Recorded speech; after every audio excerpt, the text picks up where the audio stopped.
Blessings, beloveds. Welcome back to my channel, Anastasia Cosmic Astrologer, with you guys. Going to share some thoughts about Pallas Athena. So, Pallas Athena is about to move into the sign of Scorpio, which I'll show you in a moment. This is a chart that you were looking at on the screen for the 21st of August, which is today for me. And where is she? There she is. So if you look over here where I'm hovering the cursor, this is Pallas Athena. That's her symbol, and she's at 28 degrees, 13 minutes of Libra. Now, when I step the chart forward by a couple of days, there it is there. Okay, so 26th of August is when she goes into Scorpio. Now, I find Pallas Athena to be quite an amazing goddess asteroid, actually. Just a little bit about her history for those of you that don't know. Some of you will, some of you won't. She's the daughter of Zeus, the planet Jupiter, and she was born out of his head, literally out of his head. And for this reason, she represents wisdom, creative intelligence, and the access of our higher mind. One thing that you won't really see in a lot of written literature is this comment here, that she represents crystal clear seeing, right? So her ability, when she draws in her wisdom and her creative intelligence and her higher mind, she has this scope of vision where she can see things in a crystal clear manner, not fragmented, not disjointed, not disconnected, all of that. It's pure clear seeing.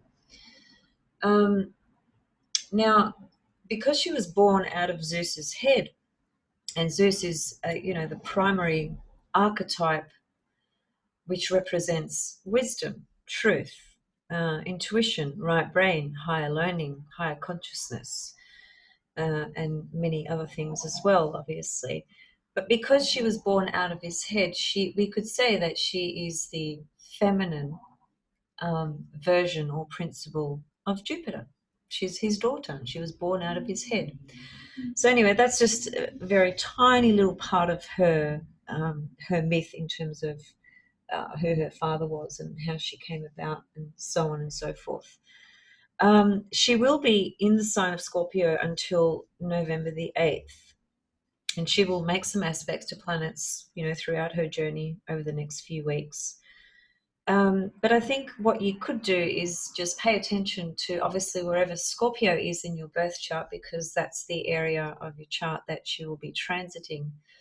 And if you work, with the goddesses, or if you are the sort of person that is on a path at the moment that's where you're trying to attain more wisdom in your life, in your understanding, in your orientation to things, this is a really great time, because in Scorpio she's incredible what she can uncover.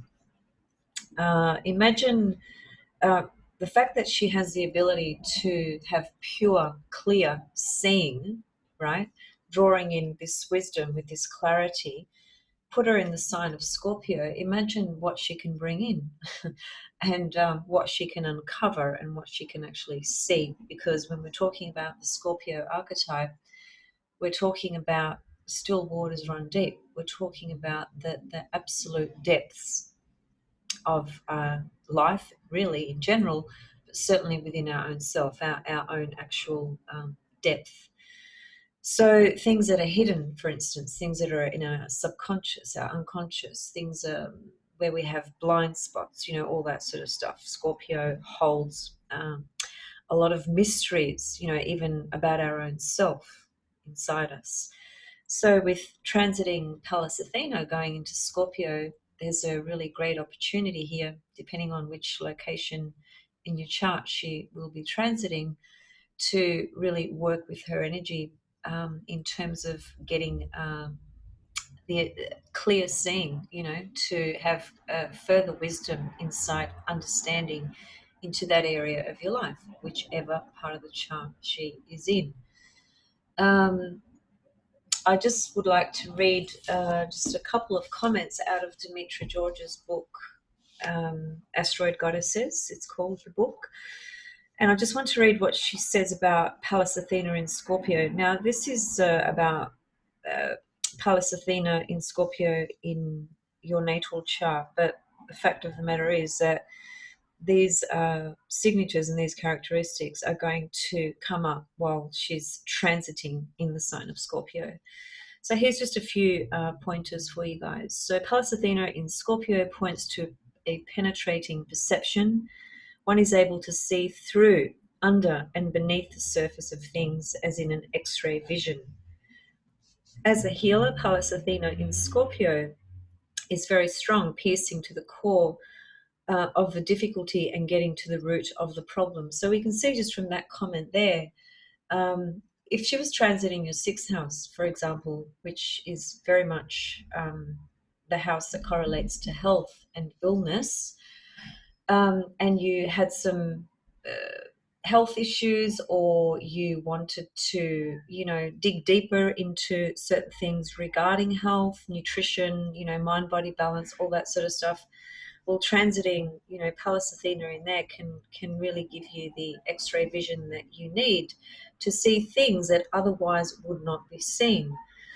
In this world, in this patriarchal world, and the way it's set up with all these systems, there's so many people on the planet that give over their power to so many different situations and people. And specifically, I'm talking about the conventional medical world, where people see doctors as gods, and they're not. They're far from it. And they make a lot of errors, and there's still so much that they don't know or understand. And then, of course, there's the other component where so much is hidden, because in my view, they have so much incentive to keep people sick and to actually not prolong people's lives. And I've actually seen this very personally in my life through certain people.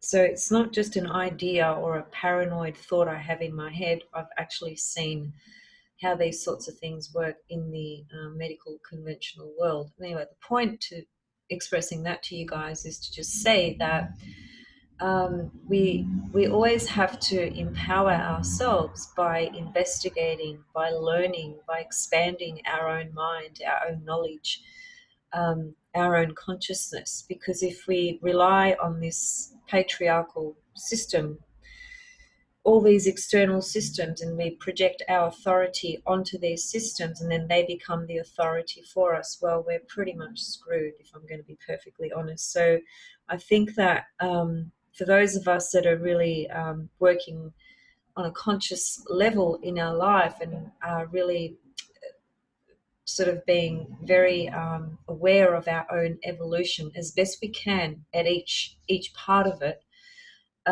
it is important to try and empower ourselves to see, through the illusions, and the falseness of what gets projected out there in a number of different ways. And so Pallas Athena in Scorpio has incredible ability to help you do this. So really pay attention to the area of life that she will be working with in your chart.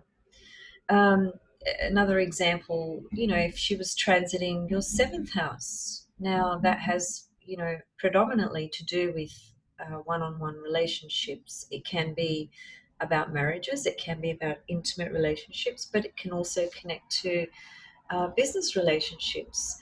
It can also connect to an astrologer that you go and see. It can connect to a therapist that you go and see. Any one-on-one relationship, right?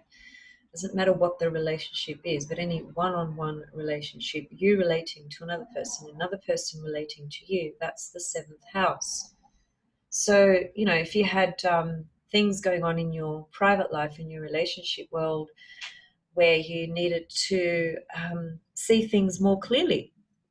You needed to penetrate beneath the surface and understand things more deeply about your partner, about the relationship, about what's been going on in it, a number of different things. Another example could be if you went to have some hypnotherapy, or if you went to a therapist, or an astrologer. While transiting Pallas Athena is in your seventh, because the seventh house, the seventh house reflects the other person that we are interacting with. So if you went to see an astrologer or a therapist or something like that while you had transiting Pallas Athena in your seventh, then that person would be the Pallas Athena, as it were. So they would be transmitting to you the wisdom, the clear seeing that Pallas Athena has to offer.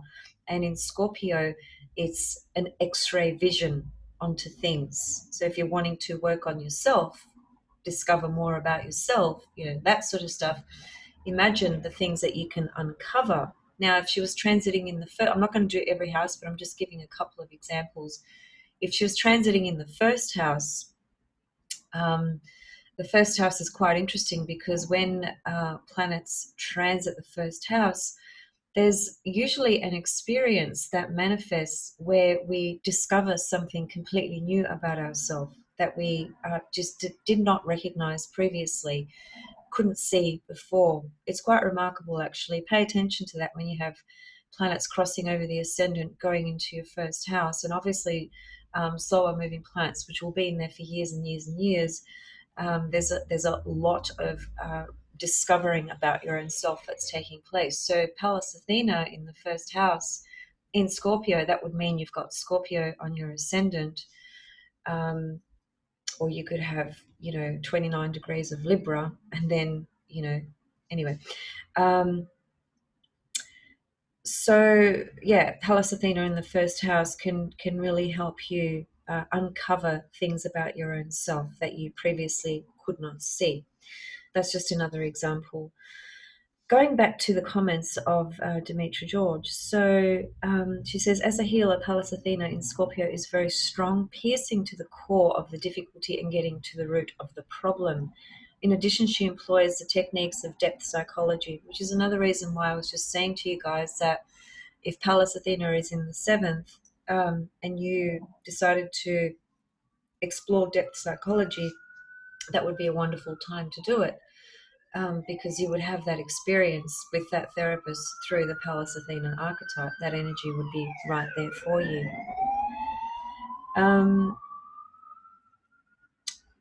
Psychology that bring the unconscious to conscious awareness. So let me just read that comment again. In addition, she employs the techniques of depth psychology that brings the unconscious to conscious awareness, i.e., primal scream, past life regressions, and hypnosis. They're just some of the techniques that people could use to uncover components of their own unconscious. Now, remember that for the most part in our everyday waking life, whilst we think we're completely conscious of everything that's going on, we're not. Most of our responses and reactions is evoked through the unconscious components within us. We are driven and we are reactive based on these unconscious components, which don't only pertain to this current life, but also speak to multiple, lifetimes that you've had. Because remember, every lifetime that we have, we live a life, we take on an ego, personality. We are either, male, female. We live in a particular culture, country, born into a particular family. We have, relationships, etc., etc. All those experiences that we have create a memory. Now, where does that memory go when we actually leave the body? It's actually retained in our right brain. It's retained in the soul structure. So we have many different things that happen in the present life, experiences, fated relationships, connections, strong reactions to things that when you look at them from a rational, left brain, linear, logical perspective, you're not going to make any sense of it. You won't be able to understand it at all. This is why we need to access, right brain intuition and things like that. So, Pallas Athena in Scorpio, enabling us to uncover deeper components of our own unconscious habits, behaviors, patterns, and things like that. I mean, what a gift that is, really. I mean, having said that, it could be quite scary going down into those depths because you don't know what you're going to uncover. And that's the other thing about playing around with trying to access things in your unconscious. If you're not really ready to see what's there or to receive what can be received, it can be quite traumatic, very, very difficult. So that's a whole other conversation. Okay, just a couple more comments to continue with Demetra George. Pallas Athena in Scorpio also uses the techniques of sexual therapy and cellular regeneration. Aesthetically, Pallas expresses the vision of symbolic art, such as mandalas, meanings within meanings, or sex as an art form, as in tantric practices or the Kama Sutra. Politically, this is a fearless and ruthless warrior controlling the power of the masses and skilled in strategy and espionage. Pardon me. The wisdom of Pallas Athena in Scorpio is the wisdom of insight penetrating to the core and grasping the essence. So that's what Demetra George has to say about Pallas Athena in Scorpio. And she's broken it down in, a few different streams of life, such as the political, there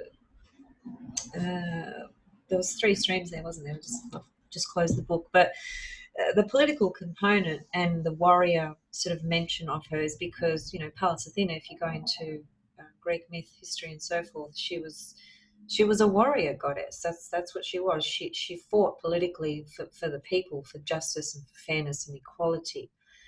And she was a fearless, feminine goddess who just had this incredible ability to synthesize knowledge and wisdom creatively and just come up with amazing ways in terms of strategies, coming up with strategies that we're going to deal with the various political issues that were going on and, issues with the people and humanity and laws and, all these sorts of things. So she was quite extraordinary.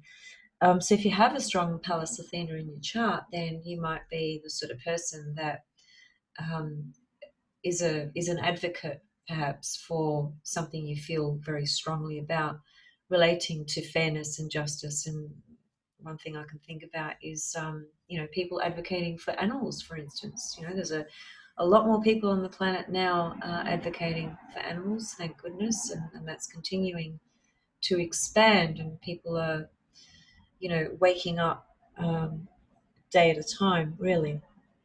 So yeah, Pallas Athena, very, very interesting to observe as she transits in your birth chart. And I think she can transit the chart, and you may go through the transits that she goes through and not notice too much. Sometimes that's because you're not tuned into her vibration. She's not particularly prominent in your birth chart. Or there's other things going on that speak to you in a much bigger way, where your attention is being called for. So this is the other reason I'm doing this audio for you guys, because if you're not used to observing her or working with her energy, then you're not really going to get the complete benefit by not being aware of her presence. But by being aware of her presence in your chart, you can just start to think about, meditate, for instance, on, you know, what she represents, what she symbolizes, which is clear seeing. It's wisdom, creative intelligence, the higher mind. So, and in Scorpio, again, you know, as I said, it's really about penetrating to the absolute depth and core of any given issue, depending on where she is in the chart. So, if you want to uncover and see the deeper truths of things pertaining to where she's transiting in your chart, then this is the time to do it while she's transiting that part of your chart. Okay, so that's all I've got with regards to that for this evening. It is late evening for me, and I was just sitting there looking at some current transits, and I noticed that she's moving into Scorpio, and I thought, well, I'm going to share some information about her because I think she's an amazing goddess. And look, you know, if she's conjunct a personal planet particularly, or if she's on one of your angles, then she's got a very strong voice, a very strong signature in your chart. So just pay attention to that as well. Okay, see you guys very, very soon. Much love and blessings, and bye for now.